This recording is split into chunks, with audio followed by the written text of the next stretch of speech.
안녕하세요. 백두산 금융연구소의 백두산입니다. 12월 16일 토요일 오후 2시 42분입니다.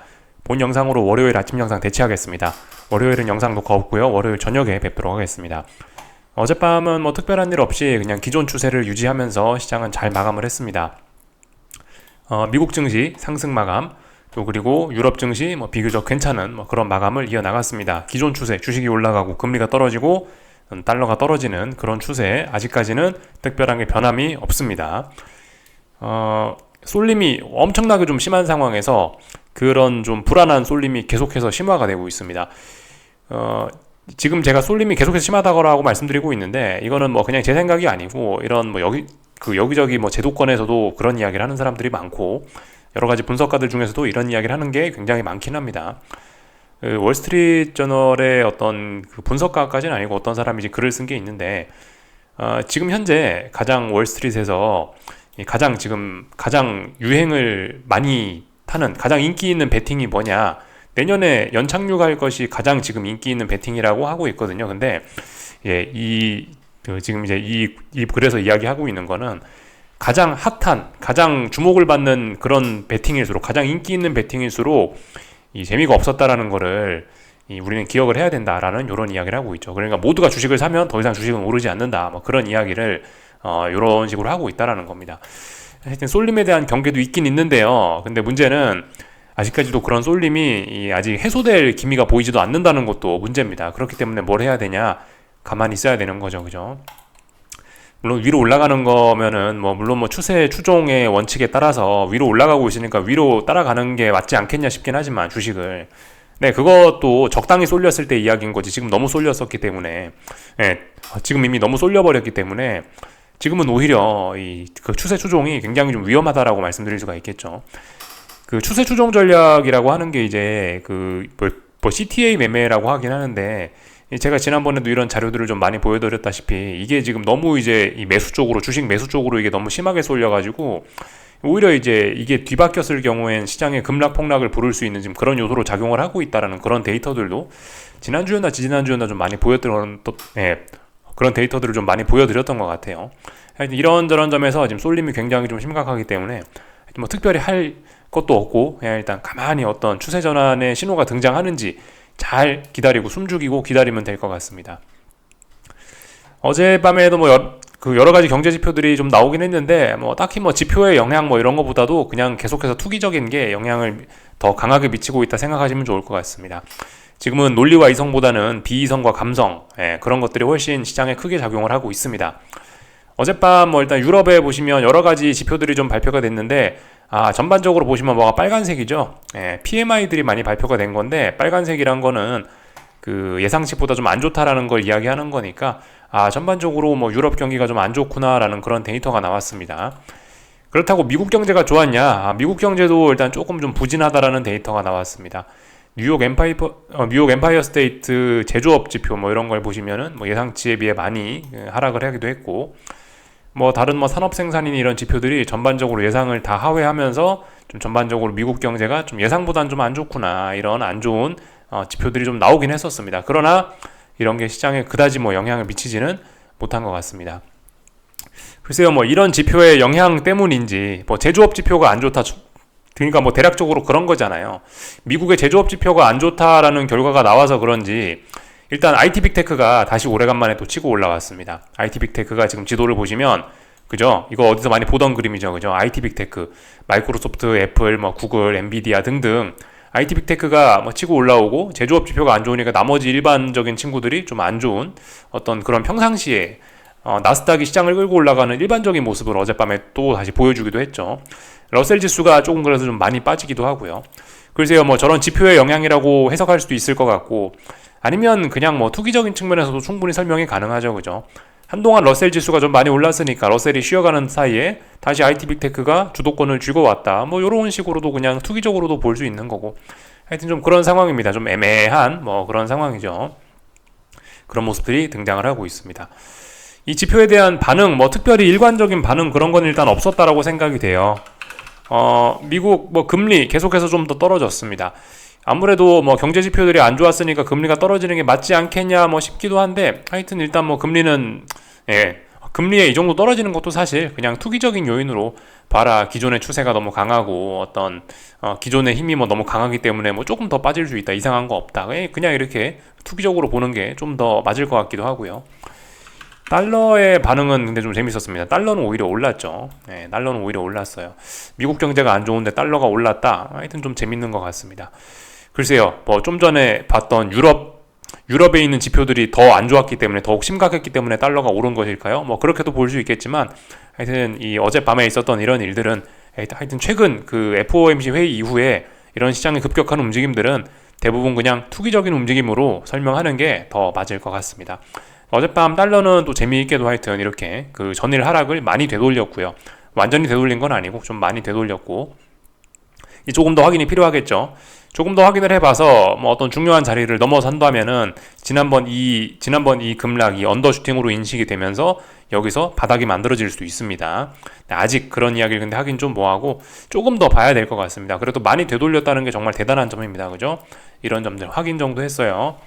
그래서 하여튼 아직까지는 뭐 어떤 일관적인 뭐 어떤 그 뭔가 톱니바퀴처럼 딱딱딱딱 맞춰 돌아가고 뭐 그런 모습들 좀 잘 보이지 않고, 지표의 영향 이런 거보다도 하여튼 뭐 어떤 각 개별적인 자산들의 어떤 투기적인 요인에 의해서 각 개별적인 자산들이 뭐 각자 움직이고 있다, 그냥 그런 식으로 그냥 생각하시는 게 좋을 것 같아요. 말씀드렸죠. 시장이 다소 비이성과 감성의 영역에서 움직이고 있으니까 시장을 이렇게 매일매일 볼 때도 딱딱딱딱 맞춰 설명하려면은, 그죠? 시장의 관점으로, 비이성과 감성의 관점으로 우리도 해석하는 게 좀 맞지 않을까 싶습니다. 이럴 때는요. 그래서 하여튼 FOMC고 뭐고 중요한 이벤트들이 거의 다 끝났고요. 근데 말씀드렸다시피 다음 주에 뭐가 조금 더 남긴 했어요. 일본 중앙은행의 통화정책회의 좀 중요할 것 같고, 그리고 빅스 선물, 뭐 그게 또 이제 만기가 다음 주에 다가오기 때문에 그런 점들이 이제 또 시장에 또 어떤 마지막 어떤 변화를 일으킬 수 있는 뭐 그런 거라고도 생각은 해볼 수 있겠습니다. 그런 점들 좀 주의하자고요. 하여튼 근데 아직까지는 특별한 이상 신호 없습니다. 기존 추세가 잘 유지가 되고 있고 강화가 되고 있습니다. 그래서 어젯밤에 그냥 뭐 아무것도 안 하고 편안하게 잘 잤습니다. 뭐 사실 아무것도 안 한 건 아니고 이제 미국 증시 나스닥 하방을 좀 보고 있었는데, 특정 자리에서 장 초반에 좀 버벅버벅하는 모습이 보이길래 잠깐 베팅했었다가 뭐 몇 호가 정도 그냥 뭐 떼어주고 손절하고 그냥 나왔습니다. 하여튼 잘 올라가고 있는 그런 그림입니다. 지금 하방 베팅의 근거, 뭐 눈에 띄는 그런 근거 없습니다. 나스닥 보시면 전일 음봉이 나왔지만 보시다시피 전일 음봉을 양봉으로 다 감싸버렸기 때문에 이건 더 올라간다라는 신호고요. 물론 어딘가에 이제 저항을 약하게 이제 어딘가를 이 거래일 동안 넘지 못하고 있긴 한데, 이것만 보고 하방 베팅을 하기는 그건 좀 아닌 것 같다라는 생각이 들어요. 어딘가 못 넘어가고 있지만 양봉의 상승 마감이기 때문에 이건 위로 더 올라간다라고 봐주는 게 더 합리적일 것 같고요. 장 초반에 좀 잠깐 들이대긴 했었는데 그냥 금방 튀어나오고 다시 잤습니다. S&P도 그렇죠. S&P도 지금 보시면 이게 뭐 하락한다는 신호 이런 거 안 보입니다. 러셀 지수도 뭐 음봉이 나오긴 했지만 이 추가적인 검증이 더 필요한 거죠. 이걸로 하락 전환을 한다라고 하기는 무리가 많이 있습니다. 금리도 그래요. 이 금리도 보시면 이 금리 선물 계속해서 잘 올라가고 있는 겁니다. 국채 선물도 잘 올라가고 있는 거고, 얘가 얘가 다시 하락으로 전환한다라는 그런 신호는 없어요. 좀 전에 봤죠, 그죠? 금리 한번 보여드렸죠. 10년물 국채 금리 보시면은 어젯밤 금리 떨어졌다고요. 양봉이냐고요? 양봉 아니죠, 그죠? 매수세 아직 없다. 금리가 올라간다 해도 베팅할 수가 지금 없는 상황입니다. 뭐 물론 이제 심증은 그래요. 심증은 이 정도쯤이면은 이제 여기쯤에서는 이제 뭐 해도 되겠다. 이쯤에서는 뭐 또 해봐도 이쯤에서는 이제 위험을 좀 감수해도 될 것 같다라는 생각이 들긴 드는데, 하여튼 최근에 시장의 흐름이 좀 보편적이지는 않지 않습니까? 그죠? 좀 우리의 생각보다 좀 이게 시장의 슈팅성 흐름, 어떤 이런 기존의 추세가 너무나 좀 강하게 진행이 되고 있기 때문에, 일반적인 케이스가 아니기 때문에, 이게 이제 일반적인 경우였다면은 이 정도쯤에서는 위험을 감수해도 돼, 이렇게 생각하면서 다소 좀 순진한 관점으로, 조금 좀 느긋한 관점으로 그렇게 좀 접근을 할 수가 있었는데, 아무튼 요즘에 이런 시세는 워낙 지금 좀 이제 일상에서 좀 벗어난 독특한 시세다 보니까 이 정도쯤이면 매력적이긴 한데, 근데 여기서 막 함부로 들이대다가는 어떻게 될지 모르겠다, 뭐 지금 이런 생각을 하고 있습니다. 그죠? 지난번에 지난번에 저 안 그래도 여기 나스닥 16,000 부근에서 한번 들이댔었잖아요. 근데 여기서 조금 좀 까이고 나왔죠. 평상시였으면 이쯤에서는 꺾였다고요. 근데 지금은 보시다시피 이런 시세를 보시면 평상시가 아니기 때문에 그래 뭐 네가 가봐야 여기서 얼마나 가겠어. 나는 그냥 뭐 진입한다. 이런 생각은 근데 제 생각에 조금은 좀 위험할 수 있을 것 같아요. 예. 이런 때에서 이제 우리가 좀 교훈을 얻는다고 생각합니다.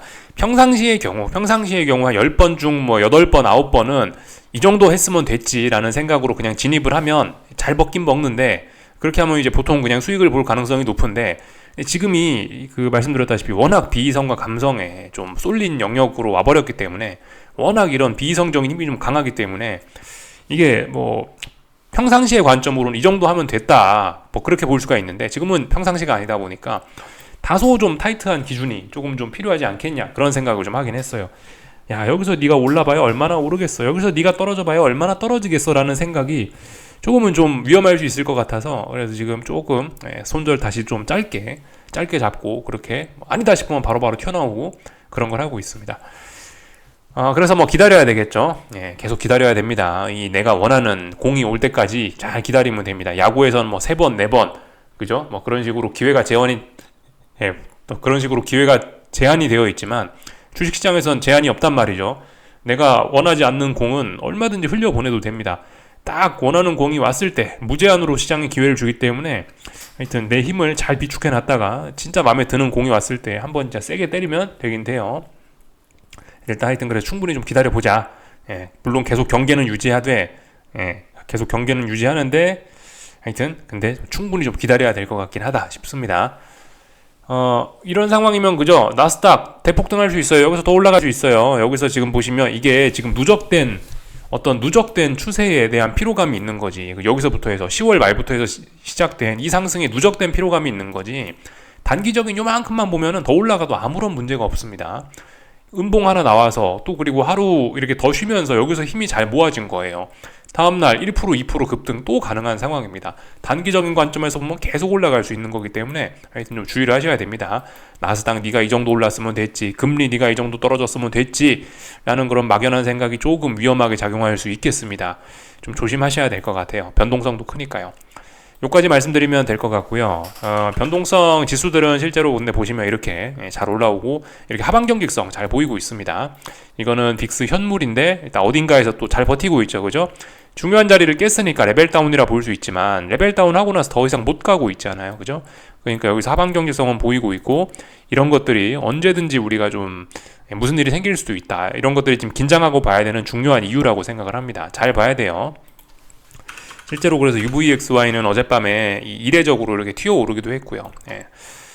물론 뭐 이것도 좀 이 아래쪽에 있는 지지력을 조금 더 테스트하지 않겠냐라는 생각은 드는데, 이런 식으로 내려오면서 좀 테스트를 좀 하지 않겠냐라는 생각이 드는데, 하여튼 근데 이렇게 UVXY가 튀어오르고 빅스가 하방 경직성을 보이고, 근데 보시면 S&P는 0.01% 마이너스 0.01%잖아요. 그러니까 보합이라고 보시면 되겠죠. 약보합인데, 약보합에 저렇게 UVXY가 상승하고 빅스가 하방 경직성 보이는 거는 이례적인 일이긴 합니다. 그래서 야, 코끝이 간질간질한데 재채기가 안 나오네, 뭐 이런 생각을 좀 할 수 있겠죠, 그죠? 비유를 드리자면요.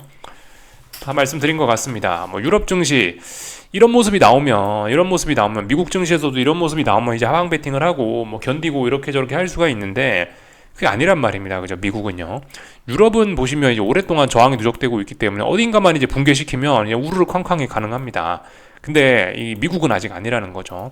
근데 일단 최소한 최근에 가장 강하게 달려왔던 유럽 증시가 지금 지난 일주일 동안 결국 엄청난 호재 FOMC에서 상당히 비둘기파적인 이야기 했잖아요. 호재에도 불구하고 잘 못 가고 있다라는 거는 분명히 이거는 어떤 굉장히 좀 꾸리꾸리한 냄새가 난다라고 생각을 할 수 있는 점이라고 봅니다. 왠지 모르겠지만 거래량이 왜 여기서 이런 자리에서 늘어나는지, 거래량이 좀 굉장히 많이 늘어나고 있죠. 이런 것도 좀 독특한 모습인 것 같고, 하여튼 굉장히 중요한 시기에 진짜 가까이 다가온 것 같긴 한데, 아직까지 뭐 이렇다 할 확실한 뭐 그런 모습은 잘 보이지 않으니까, 어쨌든 분명히 그래 여기서 네가 올라가봐야 얼마나 올라가겠어, 그런 생각은 조금 위험할 수 있긴 합니다. 계속해서 좀 긴장 좀 더 해보자고요. 어차피 우리가 이제 비상근무를 쓴 지가 거의 한 달 가까이 돼가는데, 여기서 뭐 몇 주 정도 더 비상근무를 쓴다고 해서 특별히 문제는 없을 것 같습니다. 그죠? 어차피 지금까지 수고한 거 조금만 더 수고해가지고 하여튼 좋은 결실을 맺어봤으면 좋겠네요. 마지막이라고 막 힘 풀리고 그러시면 안 될 것 같고 끝까지 좀 집중력을 유지하면 좋을 것 같습니다.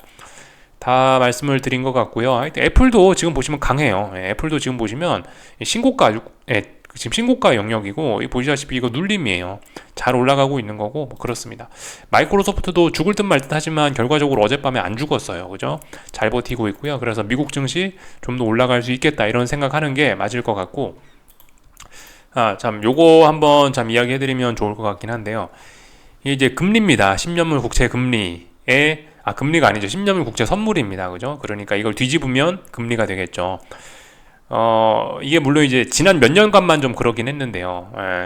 이 보시면 12월 FOMC 회의 이후에 금리가 좀 올라가는 그런 경향이 좀 나타나긴 하더라고요.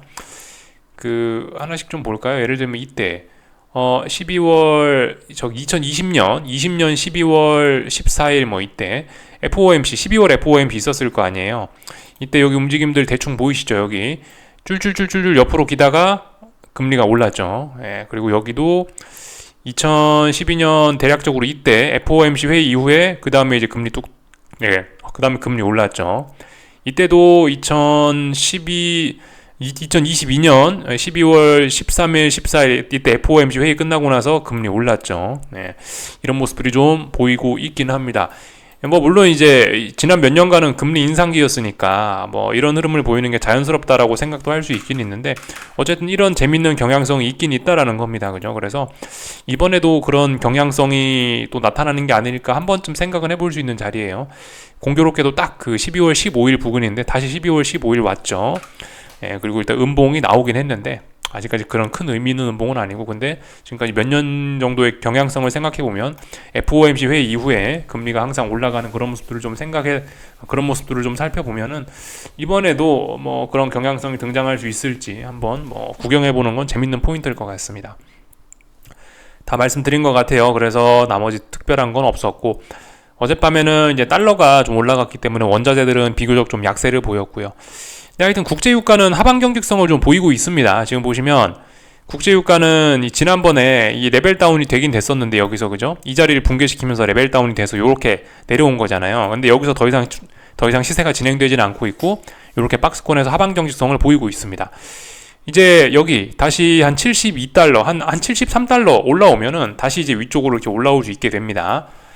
이런 점들도 또 잘 볼 필요가 있겠죠, 그죠? 결국 사실 유가의 움직임도 금리의 움직임과 좀 비슷한데요. 금리와 유가 굉장히 비슷하게 움직이긴 했었는데 일단 유가는 더 이상 빠지지 않고 있습니다. 유가가 올라오는 순간과 금리가 올라오는 순간이 중첩이 될 것 같다는 생각도 살짝 있긴 있고, 하여튼 좀 지켜보자고요. 제가 하여튼 오늘 좀 강조 말씀드리고 싶은 거는 뭐 이쯤이면 되지 않겠냐, 그런 생각은 좀 위험할 수 있겠다. 한번 여러분들도 잘 좀 생각해 보셨으면 좋겠습니다. 이 정도 올랐으면 네가 올라봐야 얼마나 오르겠냐, 금리가 이렇게 떨어졌는데 네가 떨어지면 얼마나 떨어지겠냐 라는 생각이 조금은 좀 위험하게 작용할 수도 있다라는 거 한번 좀 생각해 보시면서 하여튼 즐거운 시간 잘 보내시는 게 좋을 것 같습니다. 그리고 오랫동안 야근하신 분들은 이 주말에 좀 체력 관리들 좀 잘 하셔가지고 다음 주에 또 열심히 또 일할 수 있게 몸 관리 좀 잘 해놓으시면 좋을 것 같아요. 즐거운 주말들 보내시고요. 이쯤에서 마치겠습니다. 궁금한 거 리플 남겨주시고 다음 주 월요일 날 저녁에 뵙도록 하겠습니다. 여기서 마치겠습니다.